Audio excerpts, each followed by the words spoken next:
Karakter Cowboy Gibran tantang media online minta maaf, ditulis oleh Anta Cahaya di siwar.com. Gibran Raka Buming Raka nampaknya berbeda dengan bapaknya Presiden Jokowi yang kalem, sedang Gibran memiliki karakter sedikit lebih ngoboy, barangkali karena juga faktor usia yang masih relatif muda. Jika dalam posisi benar, ia tak segan menghajar, tapi dengan cara yang elegan.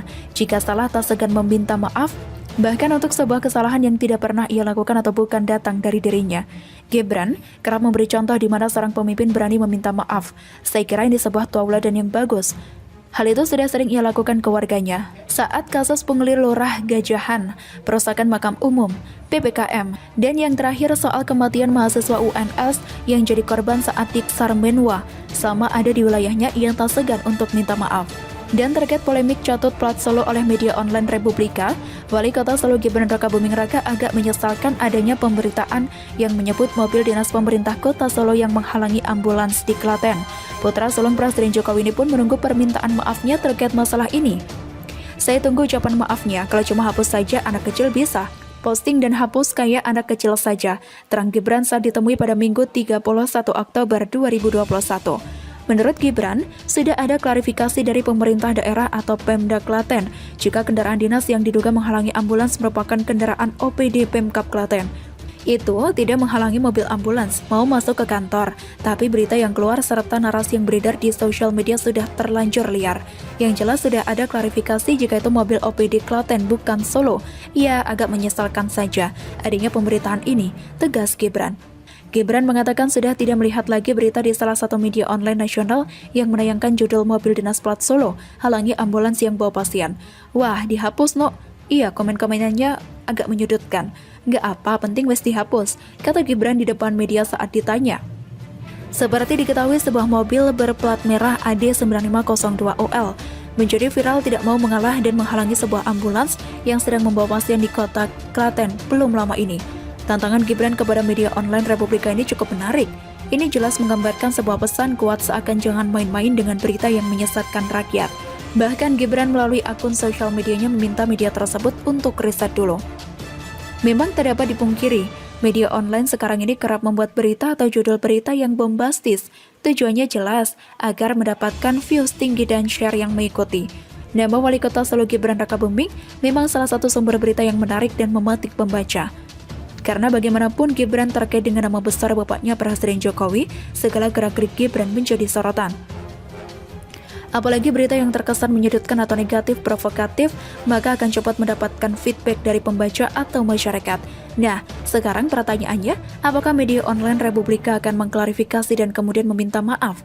Pasalnya, akibat pemberitaan itu tidak sedikit warganet yang menyalahkan Gibran dan meminta tanggung jawab atas kelakuan anak buahnya. Menanggapi hal itu, Gibran pun memberikan sanggahan di akun Instagram pribadinya @gibran_rakabuming. Ada 3 tema unggahan foto yang dilakukan oleh Gibran pada Sabtu 30 Oktober tengah malam. Ketiga foto tersebut bertuliskan, tidak semua plat AD itu Solo, dan judul berita media online nasional serta kolom tanggapan warganet. Pertama, plat AD tak hanya Solo. Kedua, mobil dinas tersebut bukan milik Pemkab Solo. Ketiga, selaku pelayan rakyat apabila ada jajaran saya yang berbuat demikian, maka tak hanya teguran keras, namun upaya tindak lanjut yang lebih serius kami layangkan.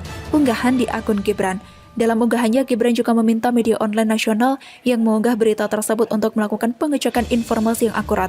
Teruntuk media @re_bintang-bintang-bintang, alangkah baiknya selaku media nasional terlebih dahulu mengecek informasi yang akurat sebelum disebarkan pada publik, sehingga publik mendapat informasi yang mencerahkan, katanya tegas. Sejauh ini, setidaknya sejak artikel ini saya tulis, belum nampak ada postingan berita atau klarifikasi permohonan maaf dari media online yang dimaksudkan.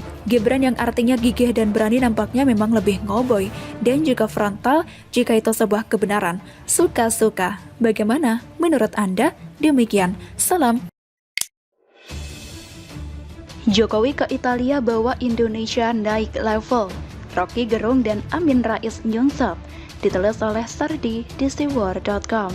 Seperti yang kalian ketahui, Jokowi berangkat ke Roma, Italia untuk mengukuhkan Indonesia yang sedang mencetak sejarah. Jokowi akan memulai kunjungannya kerja ke 3 negara pada mulai Jumat kemarin. Rencananya ada 3 negara yang akan didatangi oleh Jokowi, yaitu Italia, Inggris, dan UEA. Kunjungan ke Italia adalah untuk berpartisipasi pada KTT G20 di Roma, Italia pada 30 hingga 31 Oktober 2021. Di akhir KTT nanti, Indonesia akan mencetak sejarah, yaitu menerima tahta ketua presidensi G20 dari Italia. Keketuaan Indonesia ini akan dimulai 1 Desember 2021 hingga 30 November 2022. Artinya, kegiatan G20 di bawah kepemimpinan Indonesia sudah akan dimulai pada Desember ini. Jokowi mengatakan ini adalah sebuah kehormatan bagi Indonesia, sekaligus tanggung jawab yang besar yang harus dijalankan dengan baik. Agenda selanjutnya adalah menghadiri KTT Perubahan Iklim COP26 di Glasgow, Skotlandia pada 1 hingga 2 November 2021. KTT ini akan dipimpin langsung oleh Perdana Menteri Inggris Boris Johnson dan akan dihadiri sekitar 120 kepala negara dan juga kepala pemerintahan. Pada 3 hingga 4 November 2021, Jokowi akan berkunjung ke UEA. Jokowi dijadwalkan melalui sejumlah pertemuan bisnis, termasuk dengan putra mahkota dan juga pemimpin Dubai. Entah kenapa ya, saya teringat dengan dua orang, yaitu Rocky Gerung dan juga Amin Rais, karena membaca sebuah berita lama yang rasanya cukup menarik untuk diungkit kembali, berita Mei lalu. Saat itu, Amin Rais mengaku khawatir jika Presiden Jokowi tidak bisa bertahan hingga akhir masa jabatannya. Alasannya adalah kondisi negara sudah dikuasai oleh oligarki dan juga KKN yang tumbuh subur. Jadi sekarang saya nggak berlebihan kalau mengatakan bahwa kekuasaan politik itu sudah digenggam oleh kekuasaan bisnis. Dan kemudian politik itu menurut apa kemauan bisnis itu, para oligarki yang sontoloyo itu, katanya. Selain itu, Rocky Gerung juga berpendapat mirip. Dia mengaku ragu kalau pemerintahan Jokowi tidak bisa bertahan sampai pemilu 2024 yang akan datang. Kondisi kita hari ini hutang 10.000 triliun, sebentar lagi tercapai. Pemelahan sosial, korupsi makin brutal, tax rasio mengkhawatirkan. Jadi apa yang harus diyakini kalau rezim ini bisa bertahan sampai 2024? Kata Rocky dalam sebuah acara yang sama dengan Amin Rais. Dia merasa khawatir terhadap pemimpin Indonesia selanjutnya yang akan sangat terbebani oleh beban yang diberikan Presiden Jokowi selama 2 periode kepemimpinannya. Bila perubahan politik terjadi tidak di 2024, apa yang harus dilakukan? Semoga Partai Umat bisa membaca tanda-tanda alam. Katanya, 2 orang sakit hati yang sedang bermimpi di siang bolong. Entah apa dasar yang mereka pakai untuk mengatakan kepemimpinan Jokowi tidak akan bertahan sampai akhir. Tanda alam apaan? Nyatanya, Partai Umat yang hampir karam karena banyak pengurus dan juga kader mengundurkan diri secara massal. Harusnya kita bangga, Indonesia dipercaya menjadi presidensi G20. Ini pertama kalinya dalam sejarah keikutsertaan Indonesia dalam G20. Bukankah ini luar biasa, dipercaya oleh 19 negara ekonomi raksasa menjadi presidensi. Kepercayaan internasional terhadap pemerintahan Jokowi terlihat jelas di sini. Sedangkan Rocky Gerung dan juga Amin Rais hanya kelihatan jelas sakit hatinya dengan kowar-kowar level amatiran kelas 3. Tak perlu khawatir dengan jabatan Jokowi deh. Bilang saja ngarep Jokowi lengser gitu kan? Khawatirkan saja Partai Umat yang sedang dilanda masalah internal. Kita juga khawatir. Partai ini sudah jadi nama saja sebelum 2024. Kita juga khawatir. Amin Rais tak sanggup menerima kenyataan pahit kalah dalam politik dengan cara yang mengenaskan. Rocky Gerung khawatirkan saja lahan yang sengketa itu. Kita juga khawatir, sakit hati makin akut dan tidak tersembuhkan.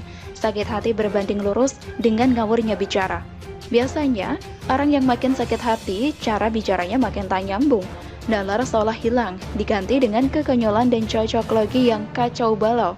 Intinya, mari kita tunggu oleh-oleh apa yang dibawa Jokowi dari kunjungan ke 3 negara tadi. Biasanya, Jokowi banyak membawa kabar baik tiap kali berkunjung ke sebuah negara. Sedangkan barisan sakit hati hanya bisa berkumpul, lalu topik bicaranya selalu sama, kapan presiden tumbang.